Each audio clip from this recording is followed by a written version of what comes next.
Greetings, one and all. Laszlo Montgomery with you once again. Another day, another Chengyu. This is the Chinese Sayings Podcast, now available on this very China History Podcast feed. And now for something completely different, a Chinese saying that isn't from either the Zhou or Han Dynasty. Our story this time comes straight out of the Southern Song Dynasty, 1127 to 1279.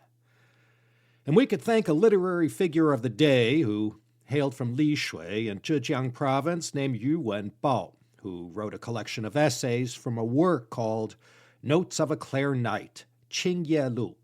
Yu Wenbao lived during the early 1200s, during the time of the long-reigning Song Emperor Li Zong. Scholars remember Yu Wenbao for his style of Chinese prose called sanwen. He wrote about local incidents and figures of the day and often exposed the corruption or failings within the Southern Song Dynasty government. During Yu Wenbao's time, the Song Dynasty was already on its last legs, and after Emperor Li Zong's dismal performance as a ruler, reigning almost as long as the future do-nothing Ming Emperor Wan Li, the Song was easy meat for Kublai Khan's armies, who toppled the dynasty in 1279. And our saying is, Jìn Shuǐ Lóu Tái, 4 characters, as usual, standard for most all Chengyu, especially the ones with 4 characters. So let's break it down and move on with the story. Jìn Shuǐ Lóu Tái. Jin means to be close to or to approach, and shui is water. Jìn Shuǐ, near the water. And a Lóu Tái is a high building, a tower, pavilion, or a balcony.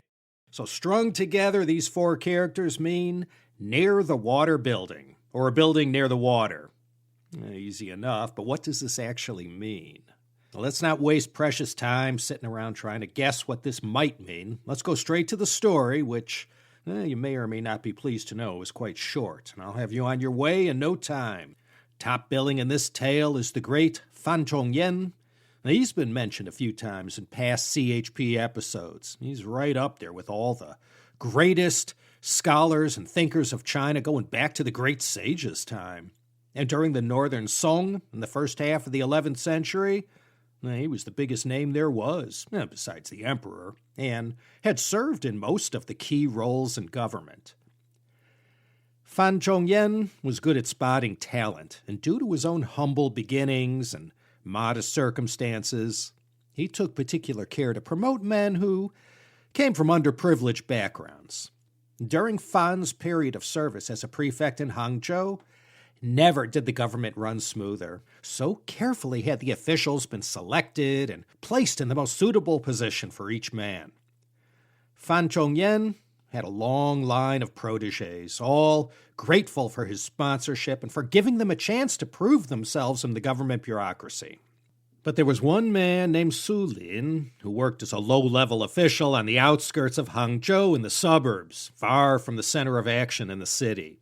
He was someone of ambition, and like most aspiring men of his type, he had high hopes to rise up in the bureaucracy. But time and again, whenever promotions were made and officials were reshuffled to other positions, he found himself passed over each and every time. Su Lin took one look at his situation and knew his failure to rise had nothing to do with his abilities. The problem was, he was too far away from Fan Zhongyan. Fan's office was located in the city center, a long distance from where Su Lin was serving. And if he had any hopes of going anywhere in the government, he had to find a way to move closer to where the decisions were made. And that was wherever Fan Zhongyan was. One day, opportunity knocked. Like a bolt from the blue, Su Lin was summoned to Fan Zhongyan's residence to deliver a report. And just like Salieri did for Mozart at Emperor Joseph II's palace when they met for the first time, Su Lin prepared something special for the occasion, and he composed a poem as a gift to Fan Zhongyan. And it went, 近水楼台先得月，襄阳花木一为春. And this translates to, the waterside pavilion is the first to catch the moonlight, and the buds closest to the sun are the first to bloom in spring. Now, a literary figure of Fan Zhongyan's caliber was quick to figure out the meaning of this poem and the message Su Lin was letting him know. Subtly through this poem and on this occasion.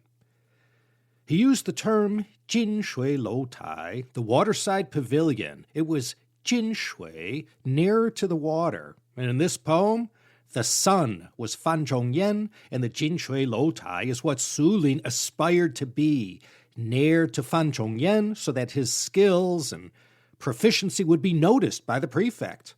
Without this Jìn Shuǐ Lóu Tái, this waterside pavilion close to where the action was, Su Lin knew he'd never get any shine, and he'd forever be stuck serving, unnoticed out in the sticks. So from this poem, Fan Zhongyan was most impressed and admitted his error in passing over Su Lin for so long. And after this, Su Lin's career went nowhere but up. So when you want to express your frustration about being so far from the action in your career, whether your cubicle is too distant from the boss or you rarely get any face time with the one person who could make it or break it for you, you need to get yourself a Jìn Shuǐ Lóu Tái. This Chengyu has a couple versions. You could use the tried and true 4-character version, Jìn Shuǐ Lóu Tái, or you can add 3 more syllables and say, Jìn Shuǐ Lóu Tái xian de yue. The waterside pavilion is the first to catch the moonlight.